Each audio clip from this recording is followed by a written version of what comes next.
Hola, queridos estudiantes de grado 10, bendiciones para todos. Bueno, este video es para hacer una síntesis de el taller número 1 que vamos a trabajar en la asignatura de investigación. En este caso, introducción a la ciencia. Tal vez, pues, algunos estudiantes no van a estar en las clases presenciales virtuales, en lo que tiene que ver con Meet o con Zoom, porque de pronto no tienen acceso a la plataforma. Por tanto, entonces este video es una síntesis de la información que se va a discutir allí y que espero que sea de mucha ayuda para que ustedes aclaren algunas inquietudes que tengan. Entonces, bueno, bienvenidos y espero que les sea de mucha ayuda. Vamos a compartir entonces aquí la información que quiero mostrarles. Pues en este caso, si ven, el tema número 1 tiene que ver con la introducción a la ciencia. Vamos a mirar ese aspecto tan importante y significativo que es la ciencia para el desarrollo de la humanidad. Ya sabemos que como tal ustedes están en este ámbito y son científicos y vamos a meternos en ese cuento. La ciencia no es solamente estar en un laboratorio, también podemos hacer investigación social y precisamente eso es lo que queremos. Para ello tenemos que tener conocimiento de lo que es el método científico, también tenemos que tener conocimiento de lo que es la ciencia, las características de la ciencia, el pensamiento cotidiano, el pensamiento científico, que esas son como las ideas más importantes, significativas que contiene este primer tema en lo que respecta a la introducción a la ciencia. Entonces, como tal, el método científico, allí lo vemos a través de una gráfica, podemos ver esas características que presenta y cómo a través de esta estrategia construimos el conocimiento, partiendo obviamente en su inicio de las observaciones que podemos hacer del medio donde nos encontramos y los problemas que podemos identificar allí.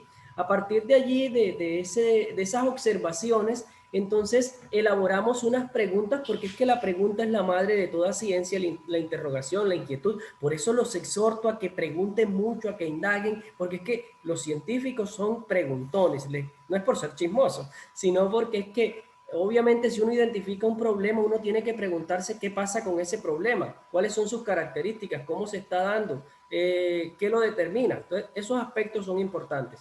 Luego uno plantea una hipótesis que es una afirmación y que en el proceso de investigación va a corroborar, va a contrastar en una realidad. Para eso se lleva a cabo el estudio. Posteriormente se hace una experimentación para saber si la hipótesis funciona o no funciona o para comprobarla o corroborarla.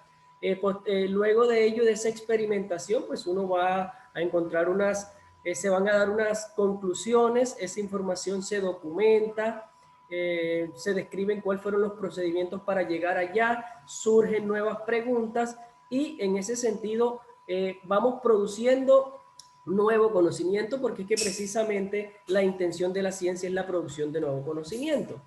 En lo que respecta a esta temática, lo primero es abordar el concepto de investigación, que podemos entenderlo como la respuesta a una pregunta para la cual en el momento no tenemos una explicación. Siempre que investigamos, tratamos de solucionar problemas, dificultades que se presentan, pero no tenemos una explicación en el momento. Por eso es que es muy diferente una consulta a una investigación. Cuando consultamos, la información está, en cambio, una investigación no tiene una respuesta dada, se tiene que construir en el proceso. Esto es más o menos lo que es el concepto de la investigación, ¿vale? Entonces, por otro lado, para poder entender lo que es el conocimiento, la ciencia, hay que tener en cuenta que para su uso, para construir el conocimiento, necesitamos del pensamiento. Y que ese pensamiento hasta ahora lo tenemos dado, es una capacidad que tiene el ser humano, que tienen las personas para formular ideas, para hacer representaciones de la realidad, abstracciones de la realidad. Y ese pensamiento pues va de lo simple a lo complejo, de lo cotidiano a lo científico.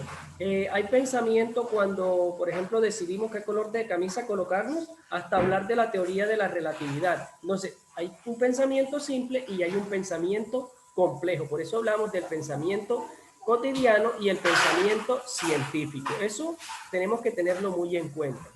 El pensamiento cotidiano como tal lo podemos definir como esas demostraciones que no requieren explicaciones críticas bien fundamentadas, que estén determinadas por el análisis, que estén determinadas por altos niveles de abstracción.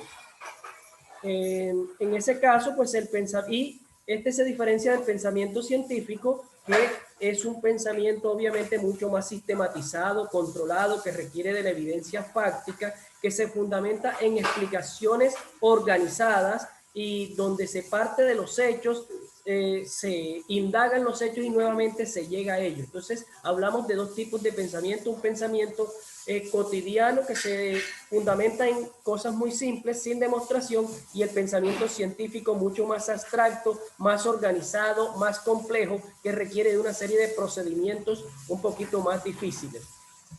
El pensamiento cotidiano se caracteriza por tres aspectos fundamentales. Sus explicaciones son fundamentadas en seres imaginarios, por ejemplo, los dioses. Es decir, cuando las primeras personas se preguntaron en la antigüedad por qué llovía, por qué moría la gente, lo primero que encontraron fue una explicación fundamentada en seres imaginarios como los dioses. Luego viene la filosofía popular, que son todas esas frases que recogen ciertos aspectos de la realidad que tienen mucho conocimiento y que utilizamos en la cotidianidad. Por ejemplo, a caballo regalado no se le mira el colmillo. Eso es una frase de la filosofía popular que recoge un mensaje y donde hay una experiencia.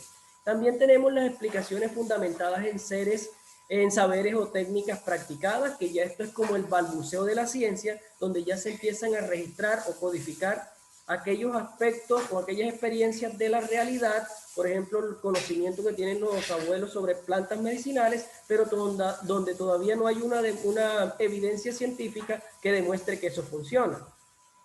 Por el otro lado tenemos las características del pensamiento científico. Entonces tenemos una de sus grandes características, que es la objetividad, es decir, el conocimiento científico parte de los hechos.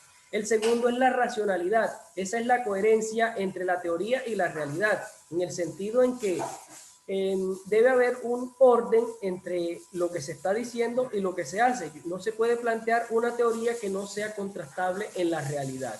Posteriormente viene la sistematicidad, que es la jerarquía que tienen las teorías. Es decir, yo no voy a hablar primero del marco teórico si antes no he identificado un problema. A eso se le llama sistematicidad.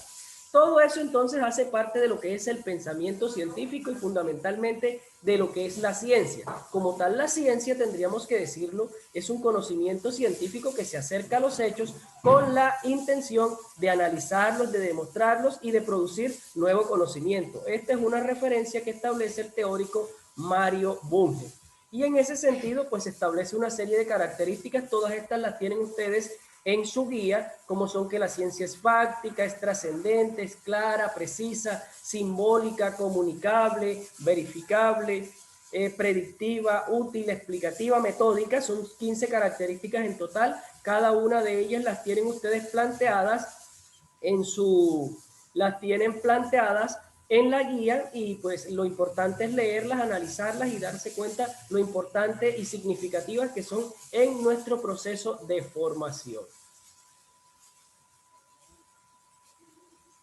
Entonces, bueno, esa fue una pequeña introducción de lo que es la ciencia, las características del pensamiento científico. Espero que sea de mucha ayuda en la realización, en el proceso de las actividades que estamos haciendo. Cualquier inquietud, duda que tengan, me pueden escribir al WhatsApp. Un abrazo, chao, se cuidan.